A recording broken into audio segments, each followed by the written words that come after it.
Հետևաբար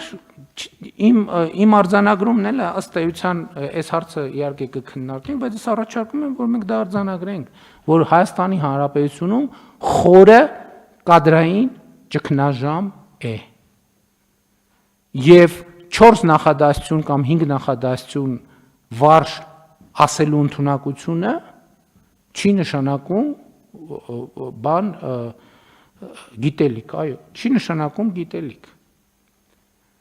Նույնիսկ գիտելիք ունենալը չի նշանակում գիտելիք, որովհետև գիտելիք ունենալը մի բան է, գիտելիքը կիրառելը երկրորդ բանն է, գիտելիքը երրորդին փոխանցելը բոլորովին ուրիշ բան է։ Այդ մեր կրթության ոլորտում լավ է, որ դրանից եմ ես սովորել անկեղծ ասած, որ ատեստավորման եւ տարակարգի բաները, թեմաները, որ իմանալը ուրիշ բան է, փոխանցելը ուրիշ բան է։ Դրանք կարող են այնքան տարբեր բան, որովհետև կարող ես լիարժեք գիտելիք ունենալ, բայց չունենալ հմտություն այդ գիտելիքը փոխանցել դիմացինի մարդուն, հազար ու մի պատճառով։ Եվ մենք պետք է այս խնդրի հետ առերեսվենք, ու մենք չենք հասկանում, այդ թվում չենք հասկանում, ինչի է որ ոնց, այս դահլիճում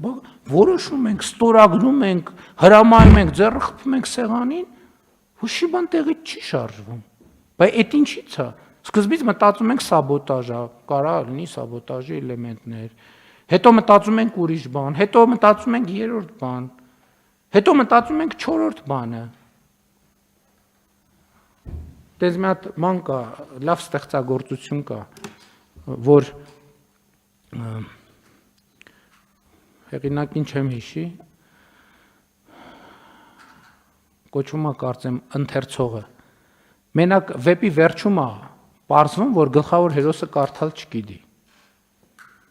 Դրա մասին ֆիլմ էլ կա։ Այո։ Հեղինակը ով էր, կարող է հիշեք, հա։ Վեպի վերջում է պարզվում, որ գլխավոր հերոսը կարդալ չգիտի, դրա համար ինքը ուրիշին է խնդրում, որ իր համար գրքեր կարդան, բայց դա վեպի այդ մեր որոշումը չի կատարվում, որովհետև ոչ մենք նորմալ կարդալ գիտենք, ոչ էլ նրանք նորմալ կարդալ գիտեն, ում հանձնարարում ենք,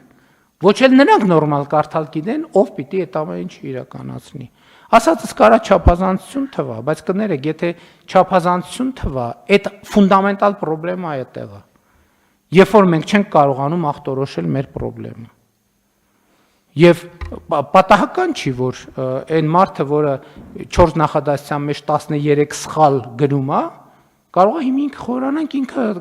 50 ուրիշ պաշտոնյայի անուն տա, իր ճանաչած, որ մի այդքան էլ սխալներ իրանք են անում այդ նույն տեքստի մեջ։ Ու կարա պարզվի սա իրականություն է։ Եվ հետևաբար եկեք ես